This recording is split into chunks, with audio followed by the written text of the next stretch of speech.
Bismillahirrahmanirrahim. Assalamualaikum warahmatullahi wabarakatuh. Innal hamdalillah nahmaduhu wa nasta'inuhu wa nastaghfiruh wa na'udzu billahi min shururi anfusina wa min sayyiati a'malina. Man yahdihillahu fala mudilla lahu ومن يضلل فلا هادي له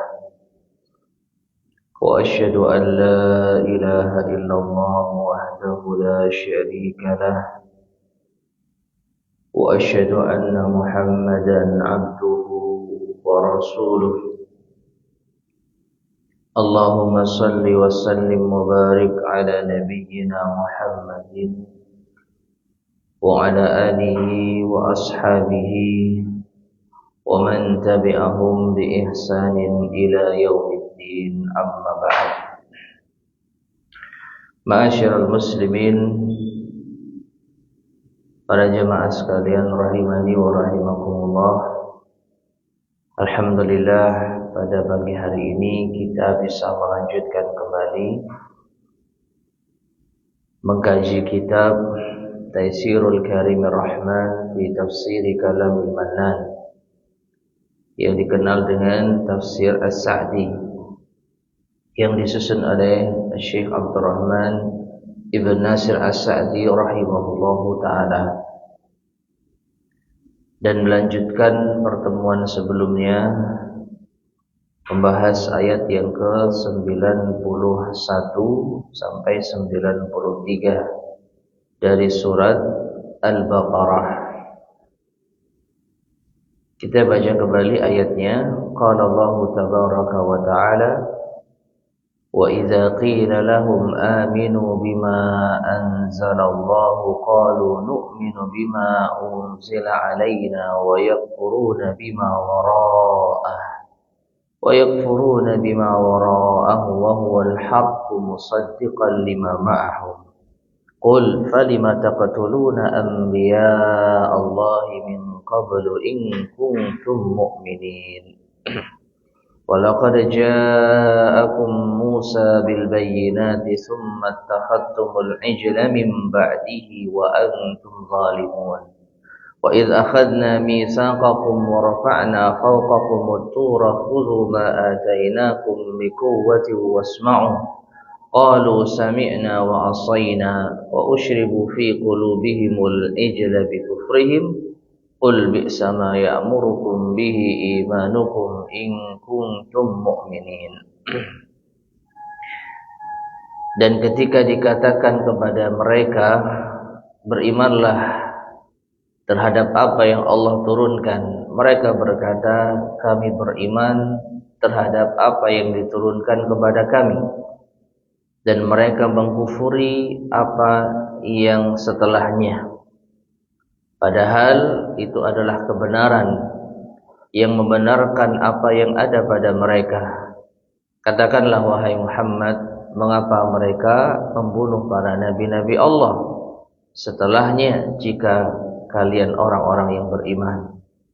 Dan sungguh telah datang kepada kalian Musa dengan penjelasan, namun kalian kemudian menjadikan patung anak sapi setelah kepergiannya, dan kalian dalam keadaan zalim. Dan ingatlah ketika kami ambil perjanjian pada kalian dan kami angkat di atas kepala kalian gunung, ambillah apa yang telah kami berikan kepada kalian dengan kekuatan dan dengarlah. Mereka mengatakan, kami mendengar tapi kami mendurhakai. Maka diserapkan di dalam hati-hati mereka, yaitu penyembahan terhadap patung anak sapi dengan kekufuran mereka.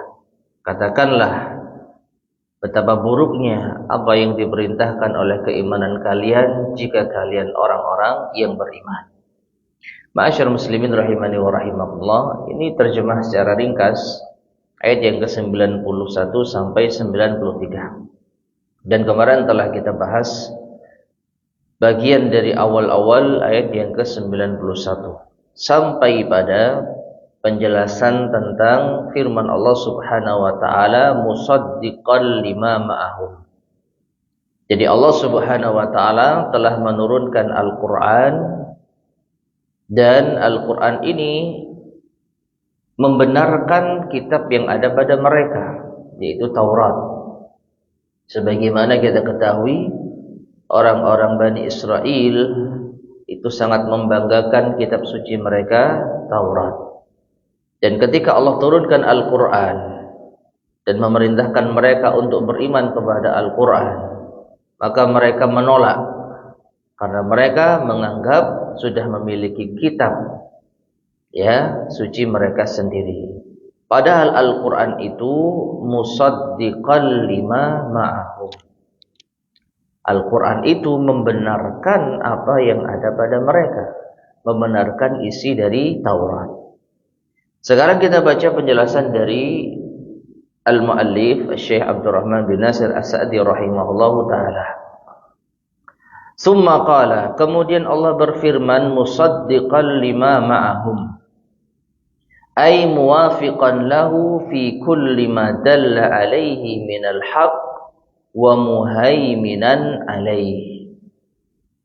Yaitu Al-Quran sesuai dengan apa yang ditunjukkan atasnya berupa kebenaran.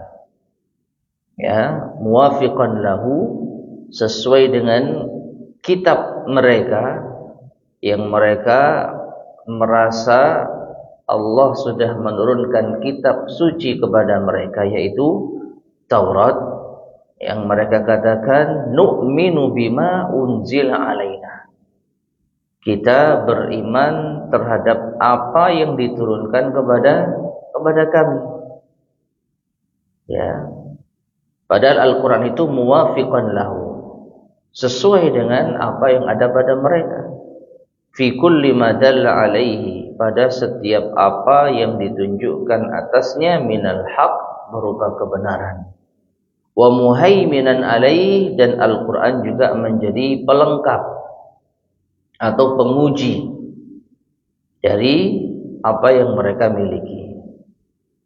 Falima tu'minuna bima unzila alaikum wa takfuruna binadhirihi. Maka mengapa kalian hanya beriman terhadap apa yang diturunkan kepada kalian, namun kalian kufur terhadap yang semisal dengannya? Itu kenapa kalian hanya beriman terhadap Taurat, padahal Al-Quran pun juga sama. Al-Quran pun juga sama.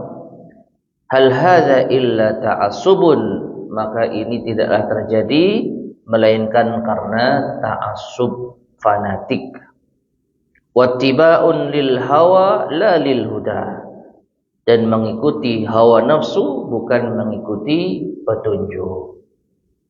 Wa aidan, dan juga fa inna kaunal qur'ani musaddiqan lima ma'ahum, maka sesungguhnya keberadaan Al-Quran itu membenarkan apa yang ada pada mereka berupa kitab Taurat, yaqtadi annahu hujjatun lahum ala sidqi ma fi aidihim minal kutub. Ini berkonsekuensi bahwa Al-Quran adalah hujjah bagi mereka atas kebenaran apa yang ada di tangan mereka dari kitab-kitab yang ada. Fala sabila lahum ila itsbatiha illa bih, maka tidak ada jalan bagi mereka untuk menetapkan kitab-kitab mereka melainkan dengan Al-Quran. Fa'idha kafaru bihi wajahaduh, namun apabila mereka kufur terhadap Al-Quran dan mengingkarinya, saru bimanzilati manidda'a da'wan bihujjatin wa bayyinah laisa lahu ghairuha wa la tatimmu da'wahu illa bisalamati bayyinatih.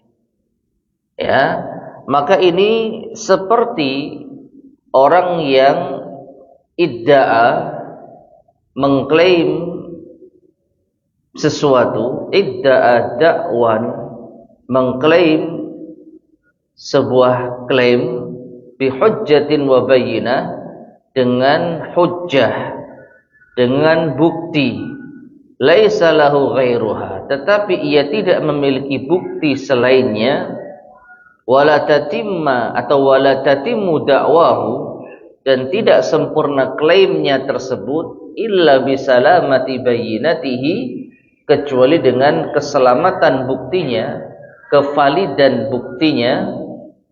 Summa ya'ti huwa libayyinatihi wa hujjatihi, tetapi dia datang dengan bukti dan hujjahnya, fayuqdahu fiha wa yukdzabu wa yukadzabu biha, maka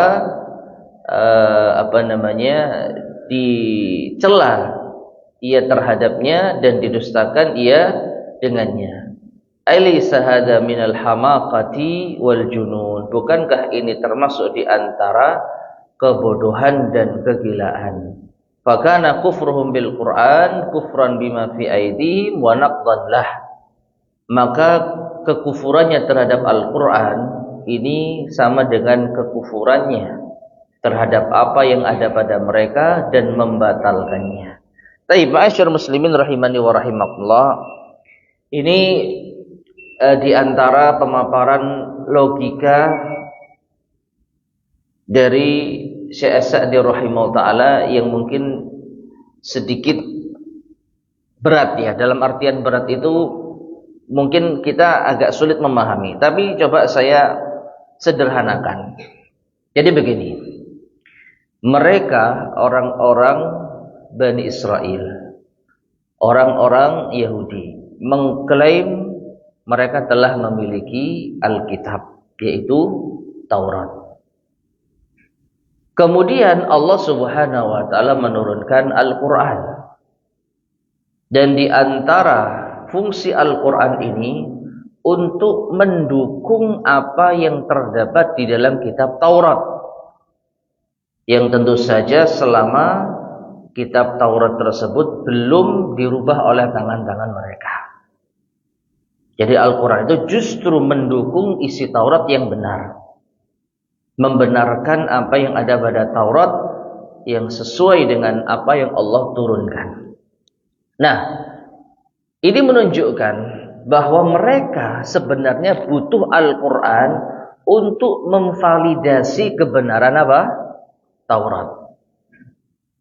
Karena kalau mereka tidak beriman terhadap Al-Quran, mereka tidak memiliki bukti yang valid bahwa kitab Taurat yang ada pada mereka itu benar datang dari Allah Subhanahu wa ta'ala. Ini sedikit membain logika, tetapi ini logika yang sangat dahsyat kalau kita benar-benar memahami. Ya, makanya saya mengatakan, ini sama seperti mereka mengklaim sesuatu dan mereka butuh bukti, dan bukti itu ditolak oleh mereka sendiri. Ya, contoh sederhana dalam dunia kita sehari-hari. Ada seseorang yang dituduh mencuri. Ada seseorang yang dituduh mencuri. Dia tidak memiliki bukti kecuali satu orang saksi.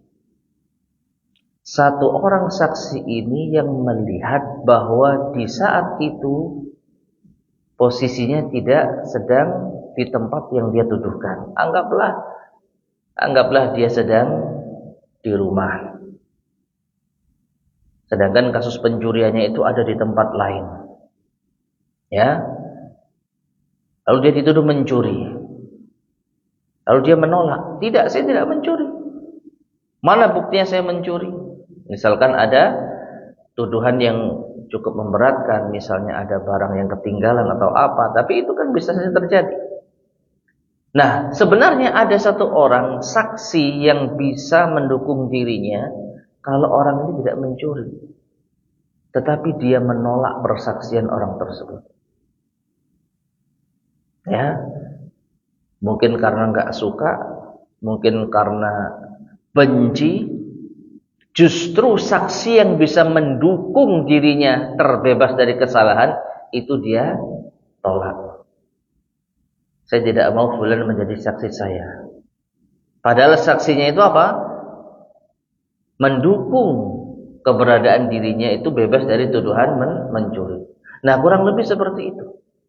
Mereka butuh, orang-orang Yahudi, orang-orang Bani Israel, butuh validasi terhadap kitab Taurat yang mereka klaim diturunkan oleh Allah kepada Nabi Musa dan mereka jalankan, tetapi mereka menolak Al-Quran yang bisa mendukung pengakuan mereka. Nah, ini adalah bentuk kebodohan.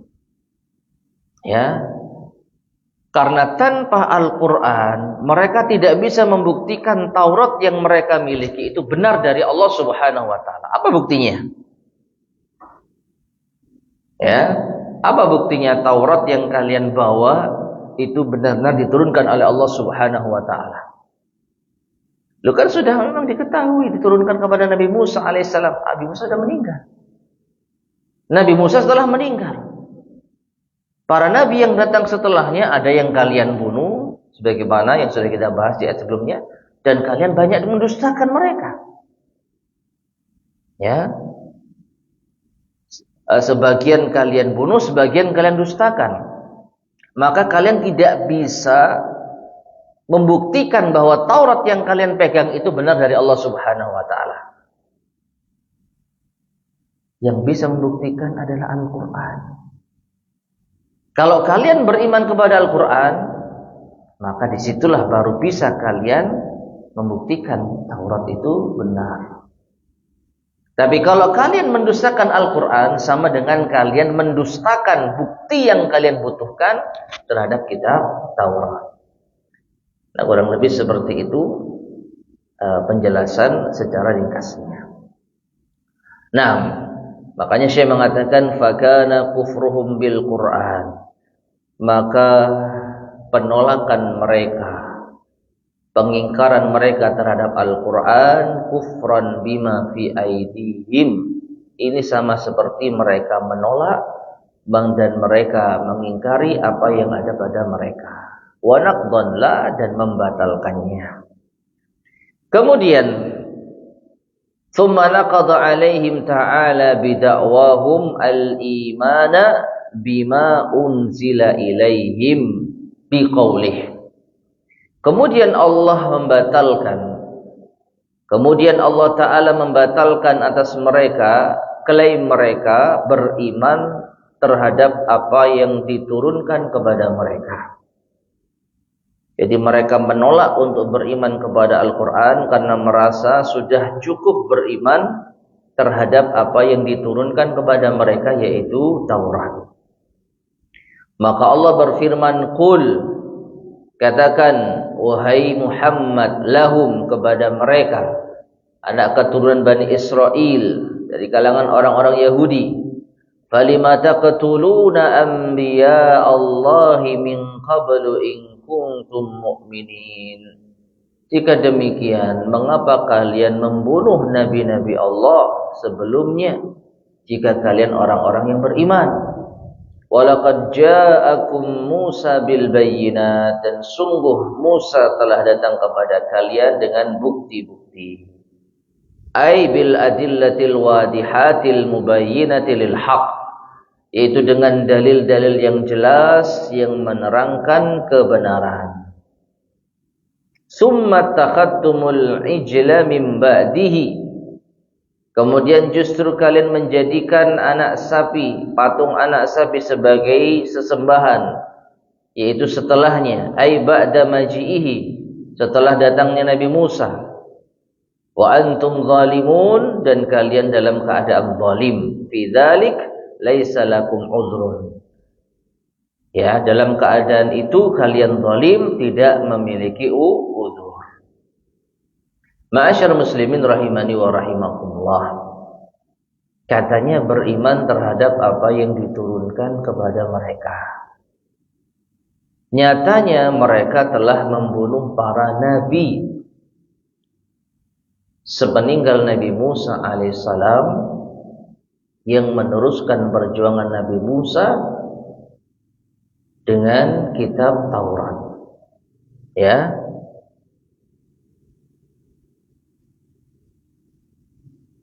Dan ini sudah kita bahas di ayat yang ke-87.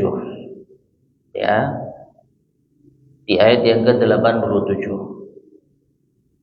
Yang Allah Subhanahu wa taala katakan walaqad ataina Musal kitaba wa qaffayna min ba'dihi birrusul.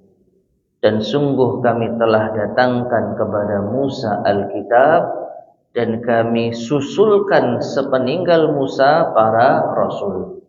Jadi setelah Nabi Musa meninggal, Allah masih mengutus para nabi dan rasul. Untuk apa? Untuk meneruskan perjuangan Nabi Musa dengan kitab Tauratnya. Jadi sepeninggal Nabi Musa tidak ada kitab yang baru. Masih kitab Taurat yang dipakai untuk Bani Israel. Lalu didakwahkan oleh nabi-nabi mereka. Wa ataina Isa bin Maryam al-bayyinat. Nah, setelah nabi-nabi yang diutus setelah Nabi Musa itu berakhir, kami turunkan atau kami berikan kepada Isa bin Maryam al-bayyinat, yaitu kitab-kitab ataupun penjelasan-penjelasan. Wa ayyadnahu bi ruhil qudus, dan kami dukung dia dengan Ruh Al-Qudus, yaitu malaikat Jibril. Baru setelah era nabi-nabi setelah Nabi Musa habis, Allah utus nabi yang baru dengan kitab yang baru pula, Nabi Isa dengan kitabnya apa? Injil. Nah, sebelum Nabi Musa diutus oleh Allah, kitab suci yang masih berlaku kitab Taurat yang dijelaskan oleh para nabi-nabi setelah Nabi Musa alaihi assalam. Nah, afa kullama ja'akum rasulun bima la tahwa anfusukum mustakbartum. Dan apakah setiap datang kepada kalian rasul sepeninggal Nabi Musa yang tidak sesuai dengan hawa nafsu kalian, kalian menyombongkan diri? Fa fariqan kadzdzabtum wa fariqan taqtulun. Sebagiannya kalian dustakan, sebagiannya kalian bunuh. Nah, kembali kepada ayat yang ke-92 ya, ayat yang ke-92. Jadi kalau benar kalian beriman terhadap Taurat yang diturunkan kepada Nabi Musa dan yang diteruskan perjuangannya oleh nabi-nabi setelah Nabi Musa alaihissalam, kenapa kalian bunuh mereka? Ya, kenapa kalian bunuh mereka? Taib. Kemudian, adapun mereka menjadikan patung anak sapi sebagai sembahan, itu mereka sempat ditinggal Nabi Musa alaihissalam. Kalau kalian beriman terhadap Taurat yang diturunkan Musa, mengapa ketika Nabi Musa meninggalkan kalian dalam beberapa waktu, kalian justru menyembah patung anak sapi? Maka tidak ada udzur bagi kalian. Selanjutnya, wa id akhadna mitsaqakum wa rafa'na fawqakumut tur. Ini ayat yang ke-93. Khudhu ma atainakum biquwwati wasma'u. Dan ingatlah ketika kami ambil perjanjian dengan kalian dan kami angkat di atas kepala kalian at-tur, yaitu gunung besar. Ya, kami katakan, ambillah apa yang telah kami berikan kepada kalian dengan kekuatan dan dengarlah. Ai sima'u qabulin wa ta'atin wastijabatin. Ya, dengarkan untuk menerima, mentaati dan mengijabahi. Qalu, mereka justru mengatakan sami'na wa asaina. Kami dengar dan kami durhakai. Ay sarat hadihi halatahum. Maka jadilah ini kondisi mereka. Disuruh untuk mendengar dan taat, tapi mereka justru mengatakan mendengar dan maksiat. Ya. Sami'na wa asaina. Kami dengar dan kami maksiat. Yaitu durhaka. Inilah kondisi mereka secara terang-terangan. Padahal sudah diletakkan di atas kepala mereka itu gunung yang sekiranya Allah berkehendak, Allah akan timpakan gunung itu secara tiba-tiba. Tentu mereka akan binasa. Itu mereka tidak takut kepada Allah Subhanahu wa taala. Wa ushribu fi qulubihimul ijlah. Dan diresapkan di dalam hati-hati mereka patung anak sapi. Ai subigha hubbul ijli, yaitu dijadikan, dicelupkan, ya, ditanamkan di dalam hati mereka hubbul ijl, cinta terhadap patung anak sapi, wa hubbu ibadatihi fi qulubihim, dan cinta untuk beribadah kepada patung anak sapi tersebut di dalam hati-hati mereka. Wa tasharrabaha bisababi kufrihim, sehingga itu menjadi meresap di dalam hati mereka dengan sebab kekufuran mereka. Qul, katakanlah wahai Muhammad, bi'sa ma ya'murukum bihi imanukum in kuntum mu'minin. Betapa buruknya apa yang diperintahkan oleh keimanan kalian jika kalian benar-benar orang yang beriman. Maknanya, kalau memang itu keimanan, karena kalian kan mengaku beriman, mereka mengaku beriman. Kalau ternyata itu keimanan, cinta terhadap patung anak sapi, menyembah patung anak sapi, maka betapa buruknya iman kalian tersebut. Ya, antum tad'una al-iman. Kalian mengklaim telah beriman. Wa tatamaddahuna bid-dinil haq, dan kalian merasa terpuji dengan agama yang benar. Wa antum qataltum anbiya Allah, tetapi kalian bunuh para nabi-nabi Allah. Wattakhadtumul ijla ilahan min dunillah, dan kalian menjadikan patung anak sapi sebagai sesembahan selain Allah. Lamma ghaba ankum Musa nabiyullah, ketika Nabi Musa, Nabi Allah alaihissalam itu sedang tidak ada bersama kalian.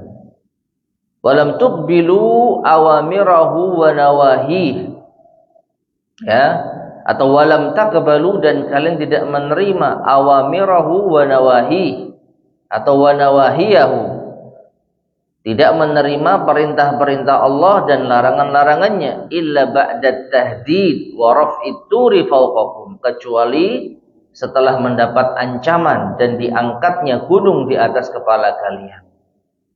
Faltazamtum bil qaul, baru kalian mau berkomitmen dengan ucapan kalian. Ya, tetapi wa naqadtum bil fi'l, kalian langgar dengan perbuatan kalian. Wa ma hadzal imanul ladzi da'aitum, maka keimanan apa yang kalian klaim ini? Wa ma hadza haddad-din, dan agama model apa ini? Ya.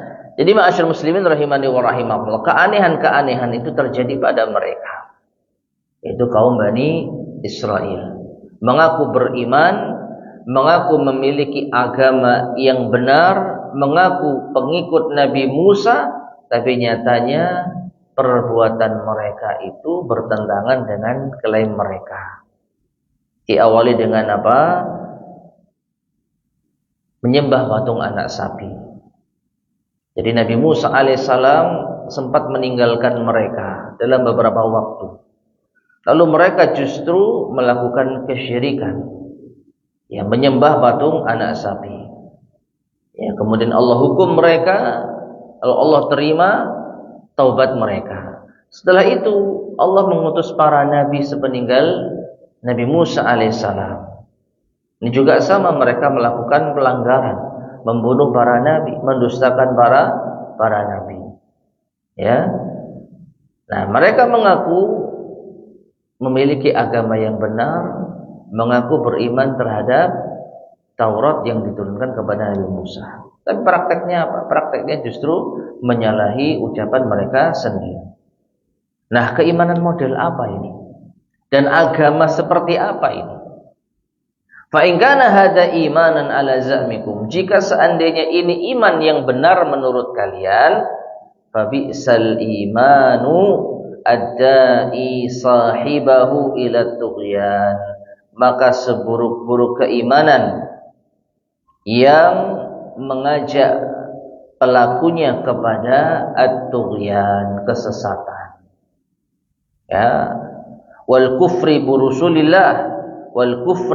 bi rusulillah, dan kufur kepada utusan-utusan Allah, wa kathratil isyan, dan banyak bermaksiat, wa qad uhida, dan sungguh telah diketahui, annal imana sahihah, bahwa keimanan yang sahih ya'muru sahibahu bikulli khair, itu menyeru kepada pelakunya dengan setiap kebaikan. Kalau iman yang benar itu justru menjadikan orang itu baik. Ya, orang itu menjadi baik. Wa yanhahu an kulli syarr, kalau iman yang benar itu pasti akan melarang dari setiap keburukan. Fawadhaha hada kadzibuhum, maka jelaslah bihada, dengan hal ini, kadzibuhum, kedustaan mereka, wa tabayyana, dan semakin jelaslah tanaquduhum, kontradiksi mereka. Baik, ma'asyar muslimin rahimani wa rahimakumullah. Jadi intinya kaum Bani Israel itu mengklaim telah beriman dengan benar, mengklaim mengikuti agama yang benar. Itu dari segi ucapan mereka, pengakuan mereka. Namun buktinya justru menyalahi apa yang mereka ucapkan. Ya, perbuatan mereka mendustakan apa yang mereka ucapkan. Dan lagi-lagi ini pelajaran penting yang bisa kita ambil bagi seorang muslim, untuk jangan mengikuti kebiasaan mereka. Apa itu? Apa yang diucapkan beda dengan yang dilakukan. Yang diucapkan itu keimanan, mengikuti Musa, mengikuti Taurat, mengikuti para nabi dan rasul, itu dari segi ucapan. Tapi perbuatannya justru menyalahi. Ya, ketika Nabi Musa meninggalkan mereka durhaka, menyembah patung anak sapi. Ketika Allah mengutus para nabi sepeninggal Musa untuk melanjutkan perjuangan Nabi Musa dengan kitab Taurat, mereka bunuh, mereka dustakan. Ya. Maka apakah ini keimanan? Kalau memang benar-benar ini keimanan, maka ini adalah keimanan yang buruk. Karena keimanan yang benar pasti akan menuntun pelakunya kepada kebaikan dan kebenaran. Ya, pasti. Sedangkan kalau itu keimanan yang buruk, ya inilah yang terjadi. Maka ini menunjukkan kepada kita buruknya keimanan mereka. Wallahu a'lam bishawab. Baik, ma'asyar muslimin rahimani wa rahimakumullah.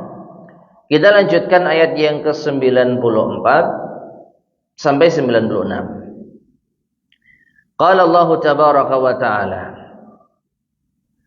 Qul in kanat lakumud darul akhiratu indallahi khalisatan min dunin nasi fatamannawul mauta in kuntum sadiqin wa lan yatamannawhu abadan bima qaddamat aydihim wallahu alimun bizzalimin wa latajidannahum ahrasan nasi ala hayatin wa minal ladzina asyraku yawaddu ahaduhum law yu'ammaru alfa sanatin wama huwa bimuzahzihihi minal adzabi ay yu'ammar wallahu basirum bima ya'malun. Yang artinya, katakanlah wahai Muhammad, jika kalian merasa menjadi penghuni akhirat, yaitu penghuni surga yang berada di sisi Allah murni seluruhnya itu kalian, tidak ada manusia yang lainnya, maka berharaplah kematian jika kalian orang-orang yang jujur. Dan tidak akan mereka berharap kematian sedikit pun selama-lamanya atas apa yang telah diperbuat oleh mereka, dan Allah mengetahui orang-orang yang zalim. Dan sungguh engkau akan dapati mereka adalah orang yang paling ambisi dalam kehidupan bahkan dibandingkan dengan orang-orang musyrik. Salah seorang dari mereka ingin seandainya mereka diberi umur 1000 tahun. Padahal itu tidak akan menjauhkan mereka dari azab meskipun mereka diberi umur 1000 tahun. Dan Allah Maha melihat atas apa yang mereka lakukan. Taib ma'asyar muslimin rahimani wa rahimakumullah, kita ingatkan lagi bahwa ketika Allah Subhanahu wa taala mengatakan kul, katakanlah, maka ini ditujukan kepada Nabi kita Muhammad sallallahu alaihi wasallam. Katakanlah wahai Muhammad, kepada siapa? Kepada mereka. Mereka siapa? Orang-orang Yahudi yang tinggal di kota Madinah. Dan perlu diketahui, orang-orang yang Yahudi yang tinggal di kota Madinah, mereka bukan pelaku sejarah secara langsung atas apa yang tadi kita sebutkan. Yang menyembah patung anak sapi siapa? Bani Israel, nenek moyangnya orang-orang Yahudi ketika Nabi Musa diutus. Jadi mereka Yahudi Madinah ini tidak menyembah patung anak sapi saat itu. Yang membunuh para nabi juga demikian, Bani Israel, nenek moyang mereka. Tapi Allah Subhanahu wa taala tujukan ayat ini kepada mereka, dan ini sudah pernah kita sampaikan, agar mereka sadar ini loh perbuatan nenek moyang kalian dulu. Paham ya?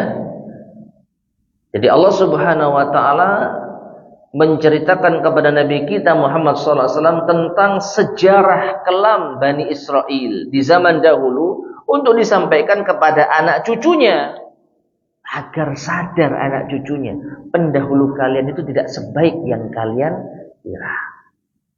Pendahulu kalian tidak sesuci yang kalian pikirkan, karena mereka membanggakan diri sebagai keturunan Bani Israel.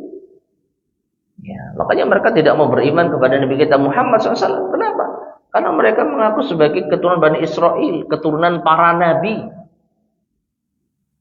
Ya, Nabi Musa dan nabi-nabi yang lain yang disebutkan di dalam Al-Quran didominasi oleh Bani Israel. Terakhir Nabi Isa alaihissalam masih anak keturunan Bani Israel.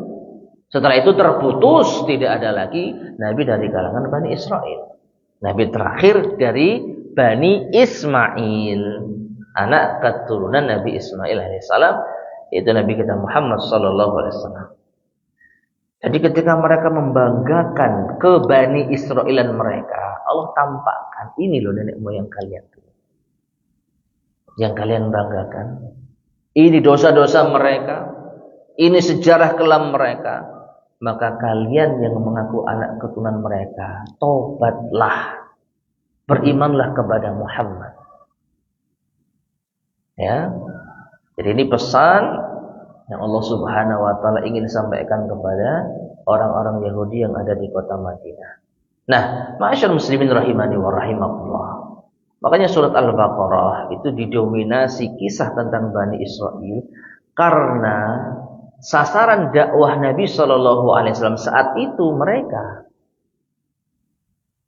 yaitu orang-orang Yahudi.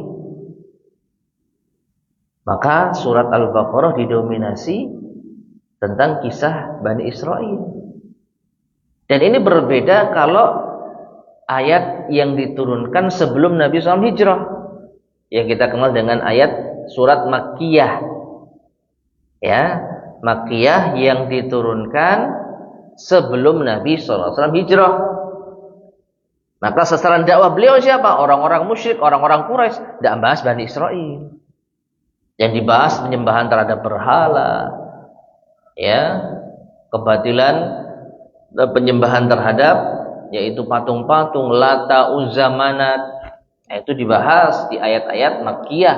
Adapun ayat-ayat Madaniyah, terlebih surat Al-Baqarah, itu fokus kepada Bani Israel karena sasaran dakwah Nabi SAW anak keturunan Bani Israel dari kalangan Yahudi.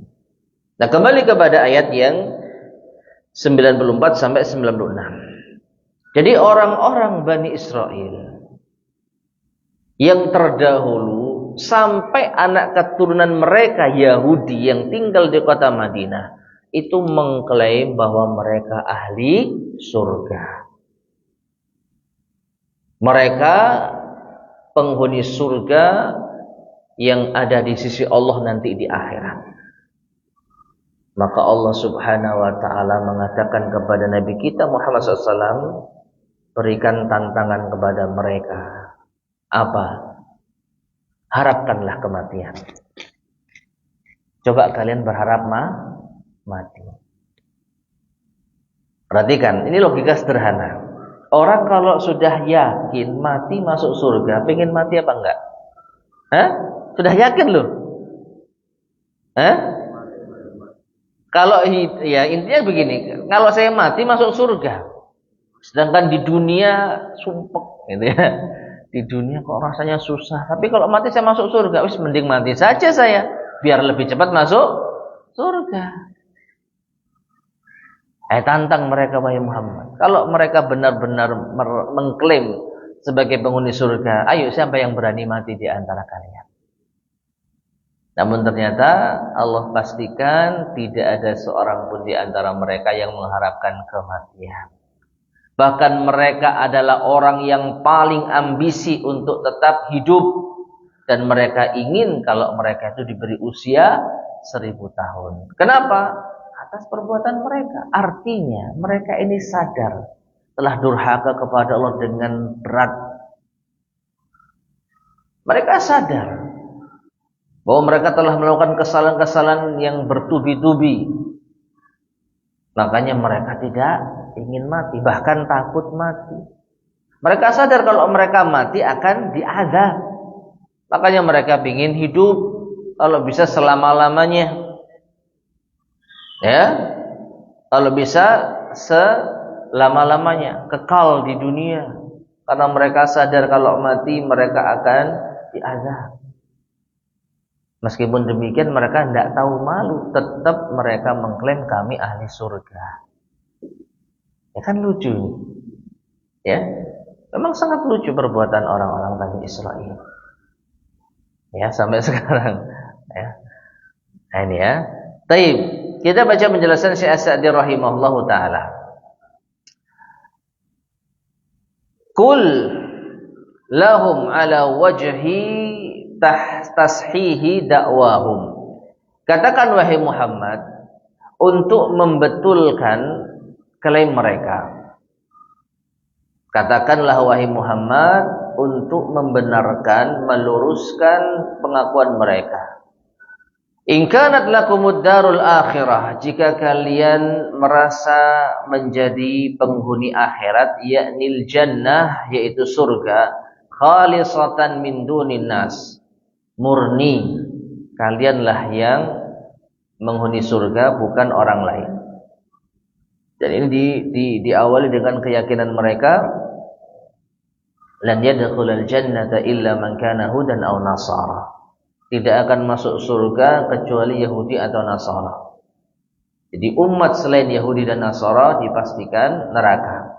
Yang masuk surga hanya Yahudi dan Nasara. Ya, kama za'amtum, sebagaimana yang kalian klaim, annahu lan yadkhulul jannata, bahwa tidak akan masuk surga illa man kana hudan aw nasara, kecuali Yahudi dan Nasara. Wa anna an-nara la tamassuhum illa ayyaman ma'dudah, dan bahwasanya neraka tidak akan menyentuh mereka kecuali hanya beberapa hari saja. Jadi mereka merasa ya kalau kita salah, kita dihukum, masuk neraka, gak lama. Ini juga klaim mereka. Ya. Kemudian fa in kuntum shadiqina bi hadhihi da'wah, kalau kalian jujur dengan pengakuan kalian ini, fatamannaul maut, maka silahkan kalian mengharapkan kematian. Wa hadha naw'u mubahalatin bainahum wa baina Rasulillah sallallahu alaihi wasallam. Dan ini adalah jenis mubahalah antara mereka dan Rasulullah sallallahu alaihi wasallam. Tayyib. Ma'asyiral muslimin rahimani wa rahimakumullah. Jadi sebenarnya yang dimaksud dengan mengharap kematian itu bukan berarti mereka berdoa agar diberi kematian, agar mereka mati, tidak. Tapi yang dimaksud mengharap kematian adalah tantangan untuk bermubahalah. Apa itu mubahalah? Mubahalah ma'asyiral muslimin rahimani wa rahimakumullah adalah tantangan siapa yang dusta akan mendapatkan azab Allah. Itu simpelnya. Tantangan bagi siapa yang berdusta, dia akan mendapatkan azab Allah. Nah sekarang orang-orang Bani Israel, orang-orang Yahudi mengklaim bahwa mereka penghuni surga satu-satunya. Itu klaim mereka. Kalaupun mereka masuk neraka itu hanya sebentar. Sedangkan Nabi kita Muhammad sallallahu alaihi wasallam mendustakan klaim mereka, tidak benar. Yang masuk surga itu adalah orang yang beriman. Adapun kalian kalau tidak beriman kepada Allah, justru kalian akan kekal di neraka. Berarti ada dua kubu yang saling bertentangan. Yahudi mengatakan penghuni surga kalaupun disiksa hanya sebentar. Rasulullah SAW mengatakan yang menghuni surga orang yang beriman. Kalau kalian tidak beriman, kalian kekal di neraka, bukan hanya sebentar saja. Siapa yang benar? Ayo kita mubahalah. Teknisnya bagaimana? Teknisnya kita undang seluruh sanak kerabat anak-anak kita di tanah lapang. Lalu kita saling bersumpah, siapa yang dusta dia akan mendapatkan azab Allah. Nah, tantangan ini tidak mereka terima. Ini berarti mereka takut apa? Mati. Loh, katanya kalian penghuni surga. Kenapa kok takut dengan tantangan mubahalah ini? Kan mudah saja bagi kalian. Ya Muhammad nanti yang akan disiksa dan diazab oleh Allah karena Muhammad yang dusta. Oke, kita buktikan mubahalah kita. Mereka tak berani. Nah, ini bukti kalau mereka ini apa? Hanya sekedar omong kosong. Mereka tidak berani mati. Nah, kita lanjutkan. Walaysa ba'da hadzal ilja'i wal mudayaqati lahum ba'dal inadi minhum illa ahadu amrayn. Dan tidak ada setelah paksaan dan tekanan terhadap mereka, setelah yaitu pembanggangan dari mereka ini, kecuali satu dari dua perkara. Artinya begini, setelah mereka mendapatkan tantangan, tekanan, paksaan untuk bermubahalah, karena mereka sudah kelewat batas, mereka sudah banyak omong, ya banyak klaim, tapi ketika ditekan, dipaksa, ya sudah kita mubahalah, tapi ternyata mereka tidak mau. Maka setelah hal ini tidak ada pilihan kecuali satu dari dua pilihan. Imma an yu'minu billahi wa rasuli, yaitu yang pertama, sudahlah, berimanlah mereka kepada Allah dan Rasulnya. Taubat dari sekedar ngaku-ngaku, taubat dari berbagai macam kedustaan-kedustaan. Ya. Wa imma an yubahilu ala ma hum alaihi bi amrin yasirin alaihim, atau kalian terima tantangan mubahalah tersebut, Ya. Dan ini adalah perkara yang mudah bagi mereka. Sebagaimana klaim mereka, penghuni surga harusnya setelah mati ya masuk surga, kan gampang itu. Wa huwa tamannil mautil ladzi yusilhum ila daril lati hiya khalisatun lahum. Itu berharap kematian yang akan bisa menyampaikan mereka kepada negeri, yaitu surga yang itu murni diperuntukkan untuk mereka. Famtana'u min dzalik, tetapi mereka tidak ada yang mau. Ma'asyar muslimin rahimani wa rahimakumullah. Jadi kesimpulannya, setelah kejadian ini, harusnya, normalnya, orang itu milih salah satu dari dua perkara ini. Tobat. Atau sekalian nekat. Ya. Kalian sudah terlalu jauh mengaku sebagai penghuni surga satu-satunya. Selain kalian tidak ada yang masuk surga.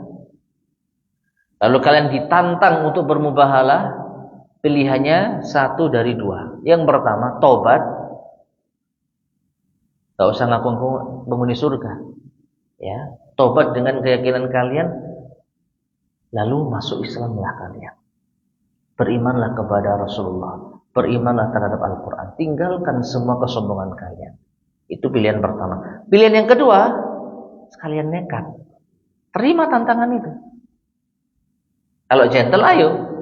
Ya. Kalau kalian tidak mau mengakui kebenaran dengan bertobat, ya ayo nekat. Ya, ayo nekat. Famtana'u min dzalik, tapi nyatanya mereka tidak memilih satu dari dua ini. Ya. Fa'alima kullu ahadin, maka setiap orang itu tahu annahum fi ghayatil mu'anadati wal muhadati lillahi wa li rasulih. Bahwasanya mereka itu betul-betul berada di puncak pembangkangan dan penentangan terhadap Allah dan Rasulnya. Ma ilmihim bidzalik, padahal mereka mengetahuinya. Ya. Tapi mereka kan kaum yang tidak tahu malu. Mereka kaum yang enggak punya malu. Jadi terserah orang menilai mereka sesat, mereka pengecut, mereka bodoh. Mereka kaum yang tidak punya malu. Nah, orang yang beriman, ma'asyarul muslimin rahimani wa rahimakumullah, harusnya tahu. Kaum ini kaum yang tidak bisa dipercaya, tidak punya rasa malu dan lain sebagainya. Jadikan sebagai pelajaran bagi kita. Sehingga apapun yang mereka lakukan, ini kita bicara anak keturunan mereka sekarang nih, ya jangan dipercaya. Omong kosong semua itu. Ya. Al-Quran sudah menjelaskan kebusukan mereka. Masihkah kita percaya mereka itu menginginkan kedamaian? Mereka tidak menginginkan permusuhan. Omong kosong. Apalah kita, Allah dan Rasulnya saja ditipu. Ya, Allah dan Rasulnya saja apa? Didustakan, dikhianati. Mereka kaum yang paling membangkang. Jangan pernah sekali-kali percaya dengan omongan mereka. Apalagi mereka tidak punya malu. Sudah terpepet, terdesak. Kami penghuni surga. Benar penghuni surga? Ayo kita mubahalah. Tapi mereka apa? Tidak mau. Kalau enggak tobat, ya nekat. Kan itu simpelnya. Kalian sudah terdesak ini. Kalian sudah terlalu jauh berbicara. Kalian mengklaim penghuni surga. Buktikan. Ini kalau orang normal ya. Ya saya ngaku salah. Itu saya terlalu berlebihan. Sudah saya tobat saja. Alhamdulillah, silakan. Ahlan wa sahlan. Masuk Islam. Beriman kepada Rasul. Beriman kepada Quran. Allah hapus kesalahan kalian. Itu yang jujur. Ya, orang yang mendapatkan petunjuk. Atau sekalian nekat, mubahalah, terima. Ya. Tapi karena mereka tahu, kalau mereka mubahalah, mereka pasti yang diazab. Mereka sadar, kalau mereka nekat mubahalah, mereka yang diazab dan mereka enggak siap. Karena mereka tahu mereka yang salah. Akhirnya apa? Mereka menutupi hal itu dengan tidak punya rasa malu. Ya diabaikan itu. Tidak mau tobat, ya tidak mau nekat. Artinya apa? Ya sudah. Seperti itu. Nah, orang-orang harusnya menilai. Oh, ini kaum yang nggak bisa dipercaya. Jangan pernah mau berdamai dengan mereka. Nah, ini kita apa? Jadikan pelajaran. Nah, kemudian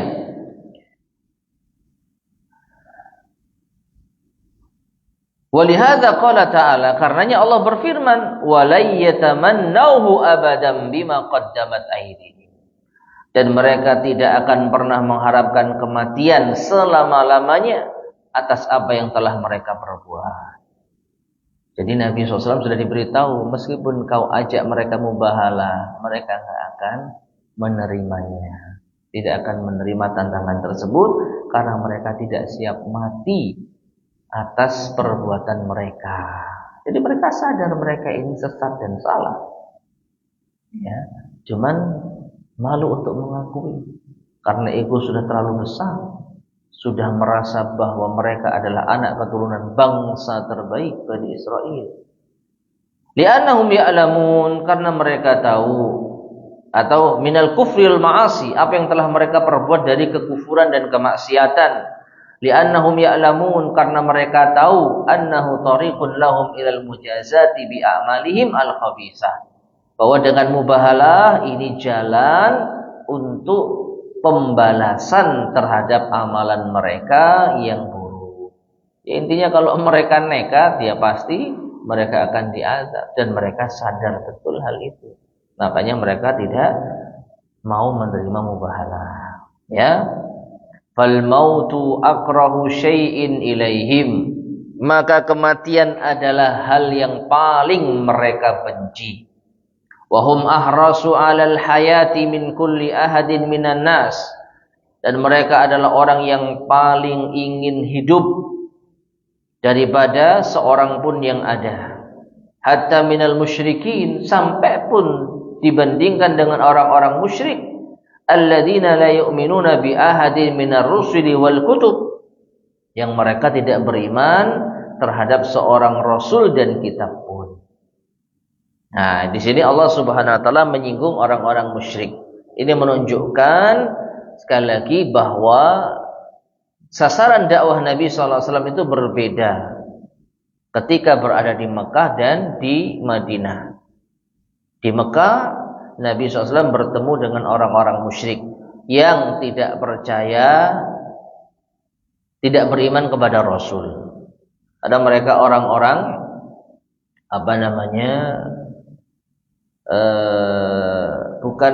bukan keturunan Bani Israel. Jadi mereka orang-orang musyrik ini kan penghuni asli kota Mekah yang memang kalau secara histori sejarah ada hubungannya dengan Nabi Ismail alaihissalam, anak keturunan Nabi Ibrahim alaihissalam, yang bercampur dengan orang-orang Yaman. Ya, tetapi setelah Nabi Ismail alaihissalam, anak keturunannya tidak ada yang menjadi rasul sama sekali. Sampai Nabi kita Muhammad SAW. Dengan jarak yang cukup lama, ya, cukup jauh. Ada perbedaan pendapat di kalangan para ulama, berapa jarak keturunan nenek moyang Nabi sampai kepada Nabi Ismail alaihissalam. Ya, namun yang pasti anak keturunan Nabi Ismail alaihissalam yang kesekian, yang bernama Adnan, ya, itu jaraknya dengan Nabi sallallahu alaihi wasallam adalah 20 keturunan. Jadi Muhammad bin Abdullah, ya, bin Abdul Muttalib sampai 20 kakek itu Adnan. Ya, itu Adnan. Nah, bisa kita bayangkan berapa ratus tahun itu dari kakek Nabi yang pertama Abdul Muttalib sampai kakek Nabi yang ke-20 Adnan. Nah, dari Adnan ke Nabi Ismail itu lebih banyak lagi. Jadi kekosongan kenabian dari Nabi Ismail sampai Nabi Muhammad SAW itu betul apa? Begitu lama. Beda dengan Bani Israel, bertubi-tubi Allah utus para nabi dan rasul sampai Nabi Isa alaihissalam. Nah, kesimpulannya, anak keturunan Nabi Ismail ini buta dengan kenabian dan kitab. Mereka tinggal apalagi di kota Mekah yang jauh dari negerinya para nabi dan rasul. Di mana? Di negeri Syam. Ya, Palestina, Lebanon, Suriah. Ya. Itu negerinya para nabi. Sedangkan orang-orang Mekah tinggal di padang pasir, jauh dari masa kenabian, jauh dari kitab. Sehingga mereka ini menjadi penyembah berhala. Otomatis tidak pernah mendengar nabi, tidak pernah tahu kitab, dan juga tidak beriman terhadap akhirat.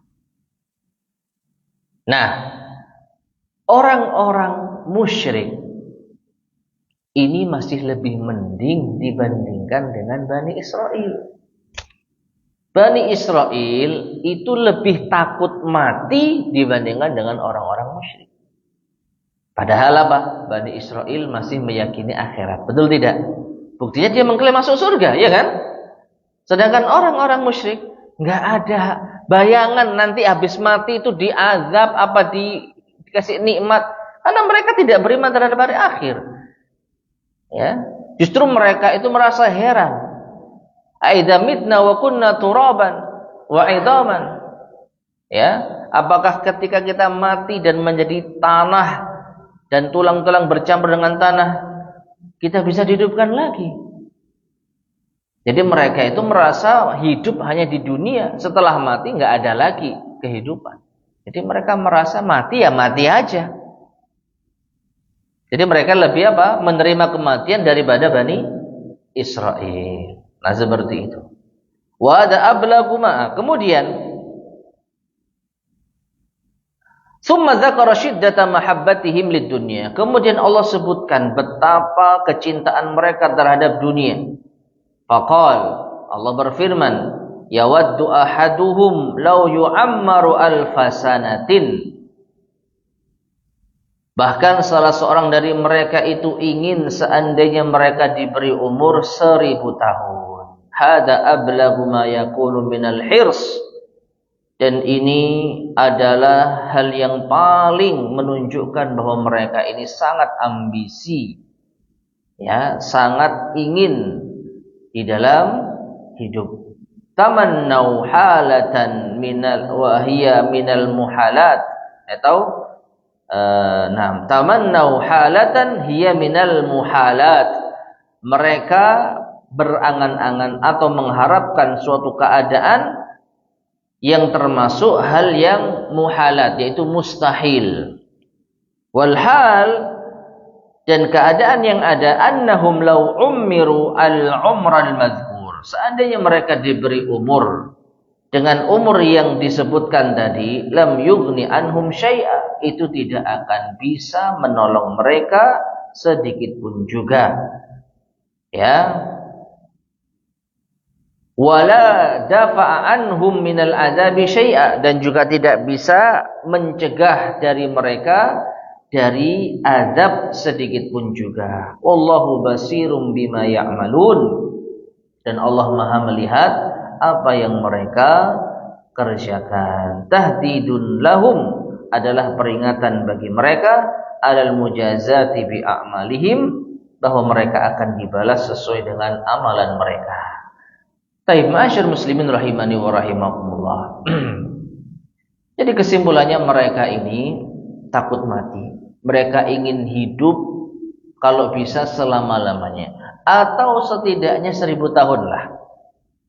1000 tahun.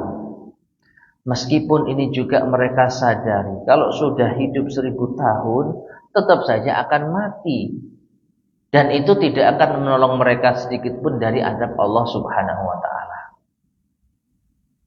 Ya, coba kita bayangkan. Orang yang lisannya, pengakuannya pasti masuk surga, tapi hatinya merasa nggak mungkin saya masuk surga. Atas perbuatan yang saya lakukan, atas kedurhakaan yang saya lakukan, nggak mungkin saya masuk surga. Kalau gitu gimana? Ya saya ingin hidup terus. Saya ingin hidup terus. Kalau bisa dikasih umur 1000 tahun. Perhatikan.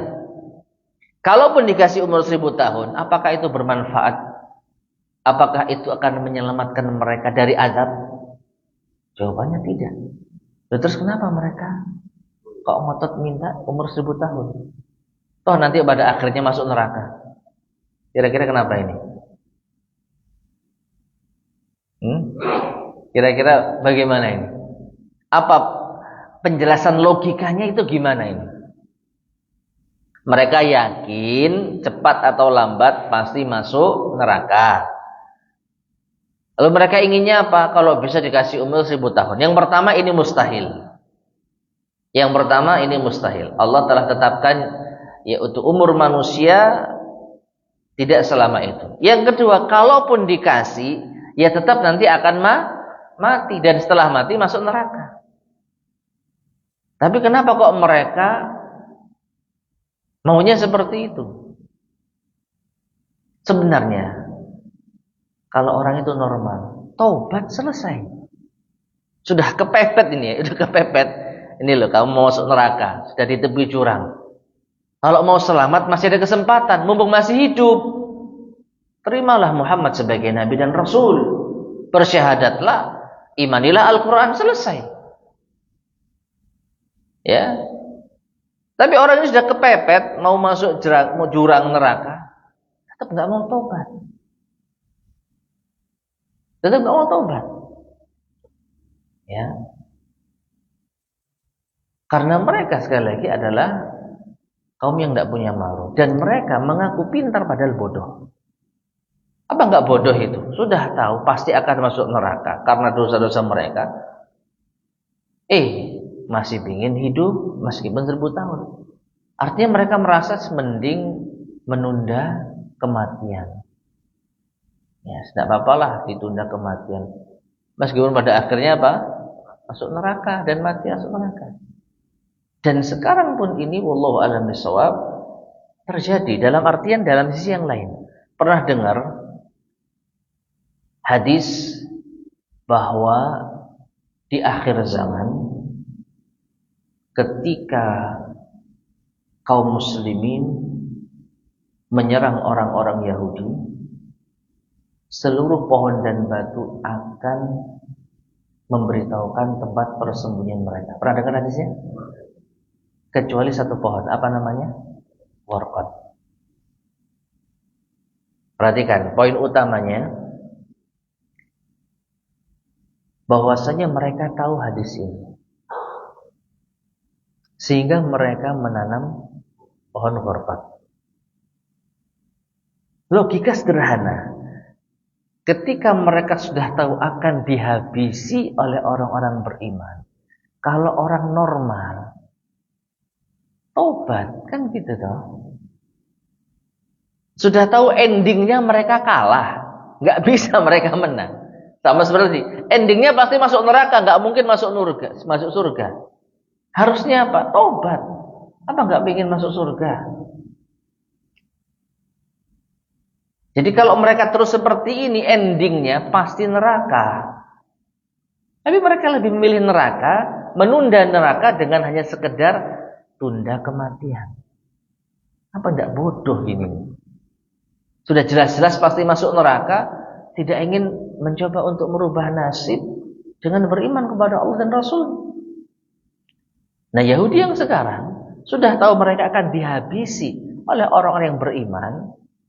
Cuman karena mereka tahu ada satu pohon yang namanya warqat yang bisa sedikit menunda kehancuran mereka. Sedikit menunda itu artinya apa? Ya hanya sekedar ya kalau misalnya nggak ada pohon warqat mungkin mereka dihabisi dalam sekejap. Tapi karena ada pohon warqat sedikit tertunda. Sembunyi sementara. Toh hasil akhirnya ya ketahuan dan mati, kan gitu ya. Tapi mereka lebih memilih nanam pohon warqat daripada tobat. Itu nggak akan bermanfaat. Iya. Jadi mereka sudah tahu endingnya. Umat Yahudi pasti akan kalah oleh kaum muslimin. Itu sudah ada. Sudah mereka yakini. Tapi mereka ini ya nggak tahu malu. nggak punya otak atau apalah ya. Alhamdulillah. Sudah tahu mereka pasti akan kalah, mereka tetap apa? Ya, berusaha yang konyol gitu loh. Sekali lagi mereka mengaku orang yang cerdas, mereka mengaku orang yang pintar, mereka mengaku ahli kitab. Tapi nyatanya mereka adalah orang yang bodoh. Karena orang yang pintar itu harusnya bisa menimbang antara dua hal yang ada, apa kemaslahatan dan kemadharatan.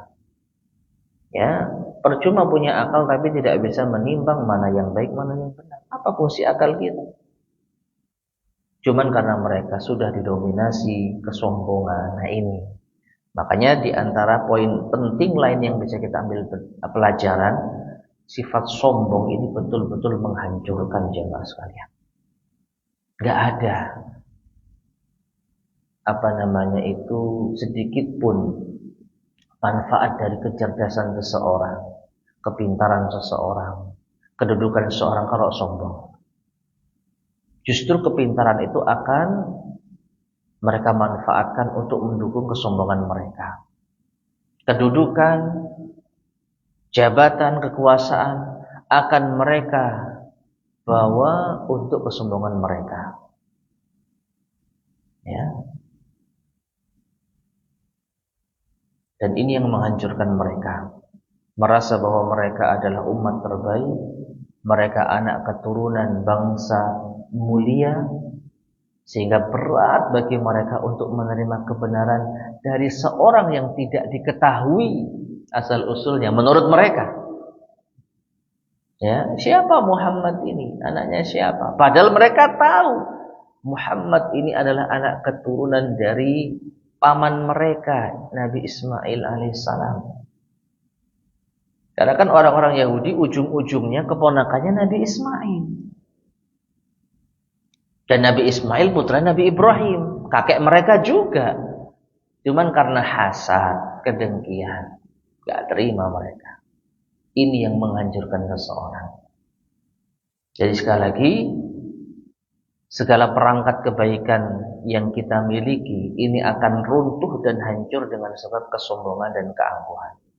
Makanya Allah Subhanahu wa taala betul-betul melarang sombong bagi manusia.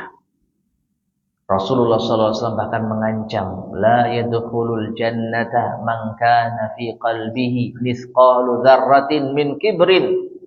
Tidak akan masuk surga barang siapa yang di hatinya ada sekecil biji sawi pun berupa kesombongan. Ya, diancam sama Nabi SAW. Kalau ada setitik kesombongan di dalam diri kita, tidak akan masuk surga. Nah, apalagi sebongkah. Dan ini yang mereka miliki, orang-orang Bani Israel. Kecerdasan mereka tidak ada artinya. Ya, kemuliaan nasab mereka tidak ada manfaatnya.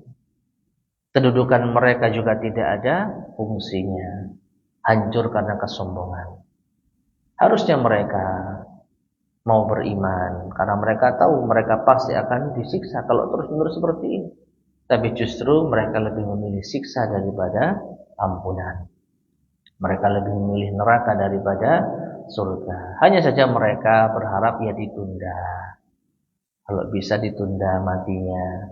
Padahal nanti akhirnya sama-sama masuk neraka. Apa manfaatnya? Itulah mereka.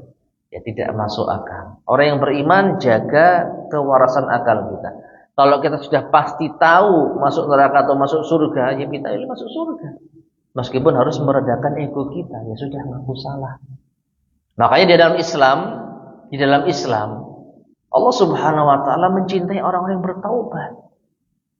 Allah Maha mengampuni karena Allah tahu manusia tempatnya salah dan lupa. Ya, itulah keindahan Islam. Kalau kita salah, ngaku salah, lalu kita tobat, Allah terima kok tobat kita. Kita tidak merasa rendah dengan mengaku salah. Kita tidak merasa hina dengan bertobat dan beristighfar. Ya. Bahkan Nabi SAW menyebutkan keadaan yang sangat luar biasa. ketika ada salah seorang wanita pezina meminta untuk dirajam, disucikan dari dosa, berarti dia ngaku salah kan? Dia taubat. Dia tidak merasa gengsi. Datang kepada Nabi SAW. Ya Allah, ya Rasulullah, sucikanlah aku. Kenapa? Saya telah berzina. Tapi ternyata wanita ini mengandung. Ya, nanti setelah kamu lahirkan datang ke sini. Nabi SAW, para ulama mengatakan, seandainya wanita ini tidak kembali, Nabi enggak cari. Mana wanita yang kemarin ngaku zina? Saya rajam sini. Enggak. Tapi tidak mencari-cari, tidak mengorek-ngorek.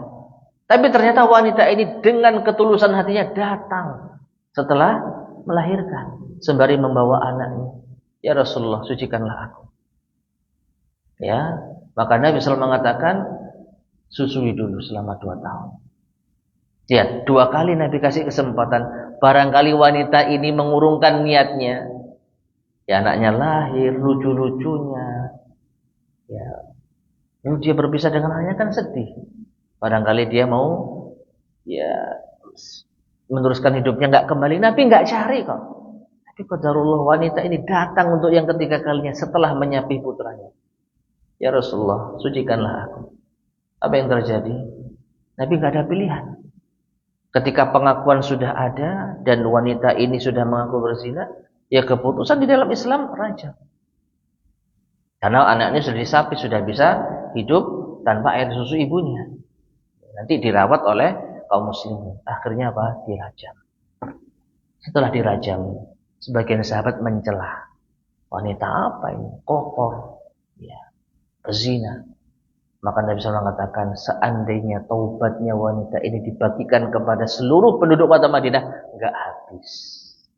Lihat, mulianya taubat di dalam Islam. Jadi mengakui kesalahan itu bukan hal yang rendah, bukan hal yang menjijikkan, bukan hal yang mengurangi kemuliaan, tidak jamaah sekalian. Maka ambil pelajaran dari kisah Bani Israel. Mereka tidak mau mengaku kesalahan. Sombong, egonya tinggi. Islam jangan seperti itu. Umat Islam harus rendah diri. Salah yang aku salah, minta maaf, minta ampun kepada Allah, taubat, istighfar. Justru Allah akan ampuni kita, Allah akan rahmati kita. Apa enggak enak Islam ini jamaah? Sudah salah, ya, tapi karena kita mengakui kesalahan kita, diampuni, ya, dibalas dengan kemuliaan. Maka dari itu sekali lagi ambil pelajaran penting dari kisah mereka. Jangan tiru mereka. Jadilah seorang muslim yang satria. Kalau salah, akui kesalahan, terima, lalu kita bertobat dan kita lanjutkan kehidupan kita dengan lebih baik lagi. Wallahu ta'ala a'lam bishawab. Baik, ma'asyar muslimin rahimani wa rahimakumullah. Ini yang bisa kita bahas pada kajian kita di pagi hari ini. Insyaallah akan kita lanjutkan pada kesempatan berikutnya. Ayat yang ke-97, 98 dari surat Al-Baqarah. Wallahu ta'ala a'lam bishawab. Baik, sebelum kita akhiri, barangkali ada yang disampaikan. Tafadhol, silakan. Tafadhol.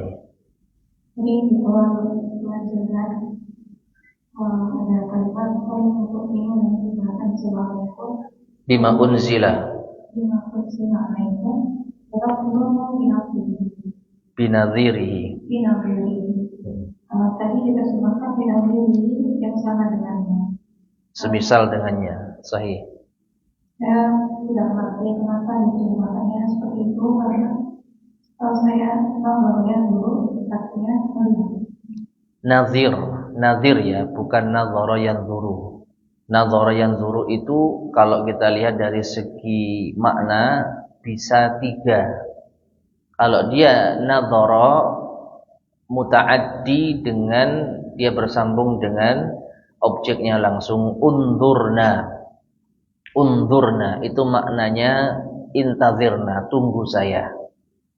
Tapi kalau nadhara bersambung dengan ila, baru artinya melihat. Nadhara ila baru melihat. Undur ila hadzal jabal, lihatlah gunung ini. Kalau nadhara bersambung dengan fi, itu maknanya merenungkan. Ya, maknanya merenungkan. Nah, intinya nadhara itu tidak semata-mata bermakna melihat. Apalagi ini bukan nadhara tapi nazir yang maknanya itu matil. Ya, jadi tidak bertentangan dengan arti yang tadi disampaikan. Jadi nazirihi maknanya masilihi yang semisalnya. Wallahu a'lam bishawab. Iya, silakan. Tadi disebutkan Sima'ul qabuli wa ta'ati, Sima'ul qabuli wa ta'ati masjidah. Saya tidak tahu bagaimana menjelaskannya. Sima'u qabulin wa ta'atin. Ya, mendengar dengan menerima dan taat dan istijabah. Istijabah itu sama dengan qabul, menerima. Artinya ada kalanya orang itu mendengar tapi dia menutup telinganya, artinya masuk telinga kanan keluar telinga kiri. Berarti dia dengar tapi dia tidak taat. Ya. Adapun yang disebutkan di dalam penjelasan di sini, harusnya orang itu kalau mendengar ya dia taat. Mendengar apa yang disampaikan dia taati, dia terima. Ya. Adapun orang-orang Bani Israel mereka dengar tapi mereka durhaka. Jadi mereka bukan mendengar dan taat, tapi mendengar dan durhaka. Wallahu a'lam bishawab. Apakah kata simah itu adalah untuk Bukan. Sima itu bisa yang saya pahami seperti masdar. Ya, sami'a yasma'u sam'an wa sima'an. Ya. Allah alam. Ada lagi?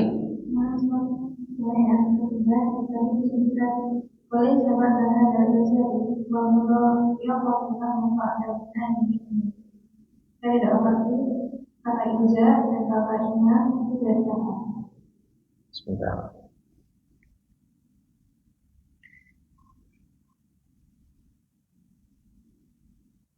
Walaysa ba'da hadal ilja. Alja'a yulji'u. Dari kata alja'a yulji'u. Kemudian al-inad itu dari kata anad. Anada, ya. Al-ilja maknanya paksaan. Memaksa. Alja'a yulji'u. Apa istilahnya?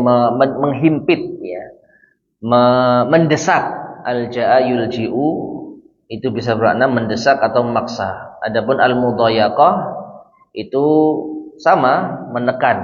Dhayaqa yudhayiqu. Adapun al-inad anada yu'anidu inadan.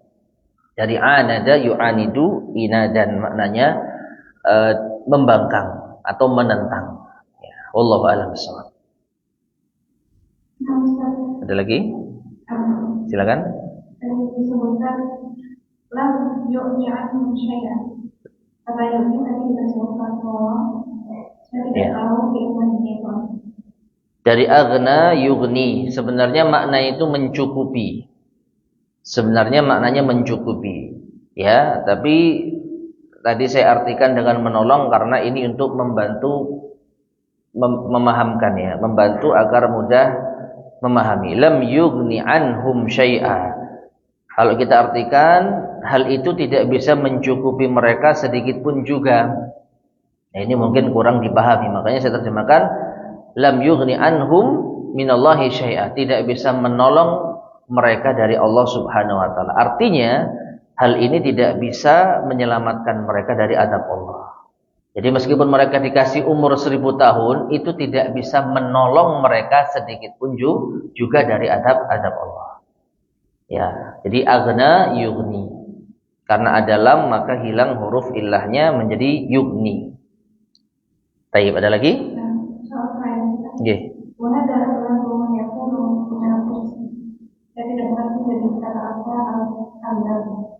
Ablaghu isim tafdil dari balagha. Wa hadha ablaghu, lebih baligh, lebih dalam, ya, lebih puncak. Silakan bisa disesuaikan mana pilihannya. Ma yakunu minal hirs. Jadi ini menunjukkan mereka sangat-sangat ambisi. Ablagh yang sangat, yang amat ambisi. Ya. Dari kata balaghah. Jadi isim tafdilnya. Nah, cukup? Baik, amin jazakallahu khairan. Baik, ma'asyiral muslimin rahimani wa rahimakumullah. Ini yang bisa kita sampaikan pada kesempatan di pagi hari ini. Mudah-mudahan bermanfaat. Kurang lebihnya saya mohon maaf. Kita akhiri. Subhanakallahumma wa bihamdika asyhadu an la ilaha illa anta astaghfiruka wa atubu ilaik. Alhamdulillahirabbil alamin. Assalamualaikum warahmatullahi wabarakatuh.